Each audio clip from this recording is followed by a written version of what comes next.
Hello everyone, Daniel here from the Next Issue Podcast. On today's video, I'll be doing a review for Andor Season 2, Episode 5. I have friends everywhere, but who has friends everywhere? Is this talking about Luthen? Is this talking about Cassian? Is this talking about the Empire? Because we know that they also have connections everywhere, or maybe even a surprise. Well, before I get into spoilers, I really am enjoying the pacing of this show now that I figured out how it's kind of broken up. Uh, the episodes definitely keep ramping up, right? I think I talked if you saw my episode for if you saw my review for episode 4, I talked about how it was very slow, moving pieces into place, but now this is like the real building stuff, and I think everything's gonna come to a foot once again. So I feel like the most exciting episodes as far as like actions and things happening are gonna be the ones at the end of every 3 episode cycle. So 3, 6, 9, and 12. This one's definitely a lot more tension. There's a lot more tension in this one. There's still some great performances, some interesting scenes.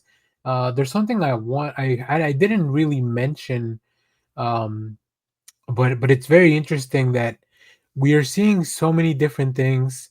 One thing that I really am enjoying is, and I didn't talk about in the last episode, they made up a new language for Gorman, a Gore language, which I think it's really interesting that they have made this choice. Not everyone in the galaxy speaks the basic language. Not everybody speaks the English that we know. Even in world, they have different languages. It makes sense because Corman is not a planet that like Coruscant that's been under, the Empire of the Republic prior to that. Like, it's been something that it's really independent, and it's interesting to see how how it's a nation that is pretty much the planet is being colonized really, little by little. The Empire's their whole plan is to really put all their resources and start getting in there in any way that they can, and of course change their way of life. So this episode really focuses a lot on that, and then of course the people that are trying to keep that from happening. So let's get into spoilers. If you haven't seen the episode, come back once you've seen it. Cassian, he's heading to Gorman. I really love the aspect of this mission being like an undercover mission as opposed to, I guess most of his missions are undercover, but we haven't really seen him. This one's something where even Luthen tells him like, this is all about his wits and not his like. It's not gonna be. It shouldn't be a violent mission, but we don't really know.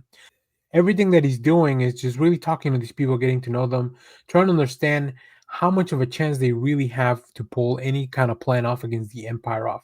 And obviously, Luthor wants to help wherever he can, but there are things that are going to put him in danger, and that really comes up again. So we do have an ISB sweep of Cyril's office because they found the communications device. Now we knew that because the people of Gorham put him there so that they could listen in.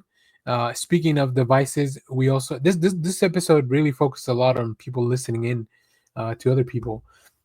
We see that Skulden from the previous episodes, which no Mon Mothma in this episode really, but we do see Skulden.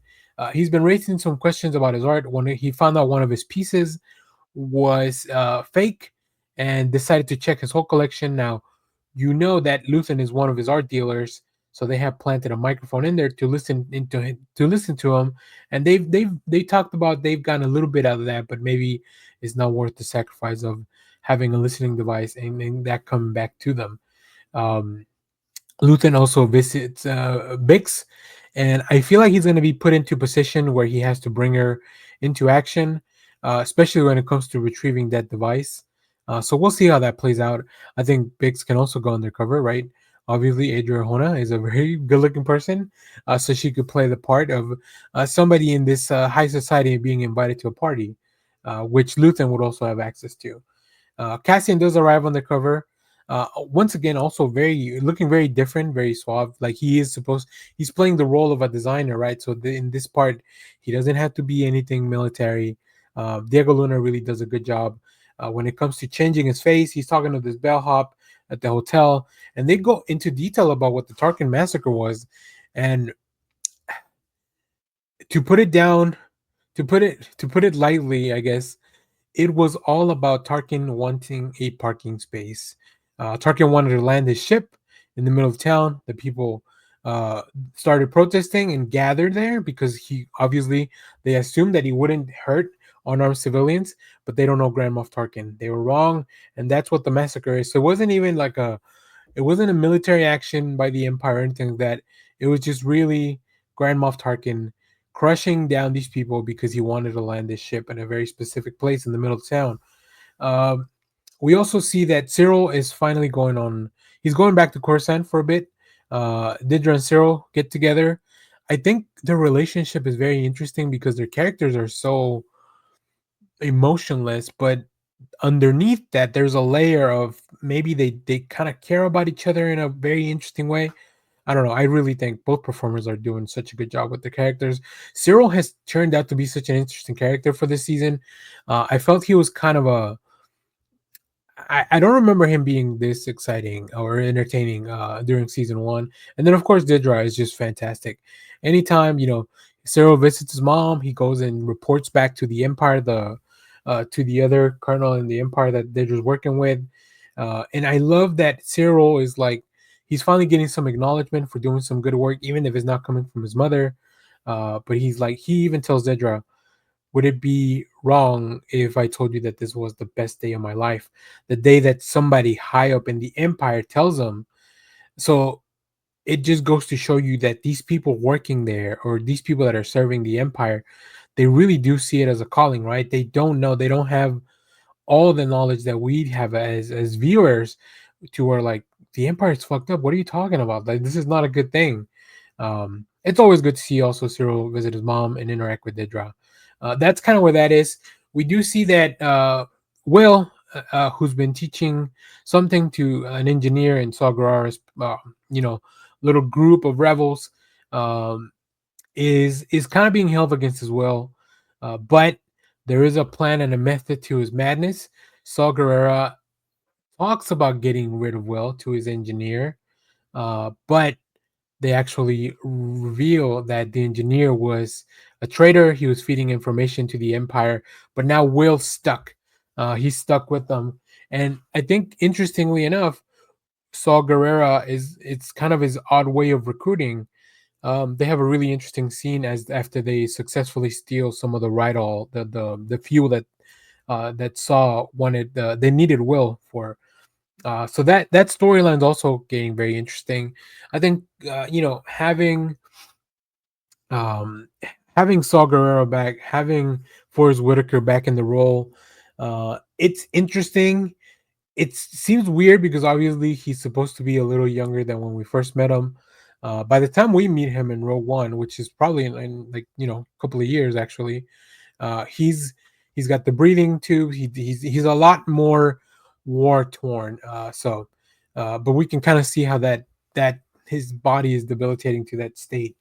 Um, and then back to Cassian to close out the episode. He talks to the leader. He talks to everyone about it's not easy to steal from the Empire, right? They finally have some proof that the Empire is building an armory, and they need to retrieve that proof so they can show it to the people of Gorham, and they can get them on board with, kind of being a rebellion. But this is all part of Deidre's plan, so that's what's really interesting, and I think it's all going to blow up in their faces next episode. But in the meanwhile, Cassian is there to try to help them. They check out the Imperial transports at night. They talk about what kind of action it would take to steal some of that stuff because it is weapons, so they could always use them. And in a rebellion, you always need, you need weapons. So yeah, there's a lot of really like I said, next episode, which I haven't seen yet. I'm watching these and then making the videos just so that I'm going in fresh with these ideas without knowing anything that's to come ahead. But yeah, I think that Cassian is going to obviously he'll somehow get away, but I don't think Gorham's going to be successful. I think it's all going to blow up in their faces, either next episode or maybe in the next batch of episodes. Like Deidre talked about, let them win. So I think we're going to get some kind of fake win at the end of episode 3 of this season, of season 2, and then in the next time jump, we'll see the consequences of their foolishness and letting them, and continuing with this. So And then saw, I don't know, I think we're kind of closing out that storyline, but I think the big blow off storyline, if we kind of are holding to the template of the first 3 episodes, is going to be Luthen in that kind of heist to retrieve that microphone from the party. So we'll see. Very exciting stuff. I'm really enjoying this season of Andor. It is just such great Star Wars television. So if you're watching Andor, let me know what you think about this episode and the episodes before it. Make sure to go check out all our reviews. We have reviews for every individual episode of Andor. And as always, thank you for watching, everyone. Remember to share, like, subscribe, hit the bell so you know when we go live. That is most Saturdays, 10 a.m. Central Standard Time. And stay tuned. We have more comic reviews, trailer reactions, TV recaps, all that fun stuff here in the channel. Thanks for watching, everyone. Bye-bye.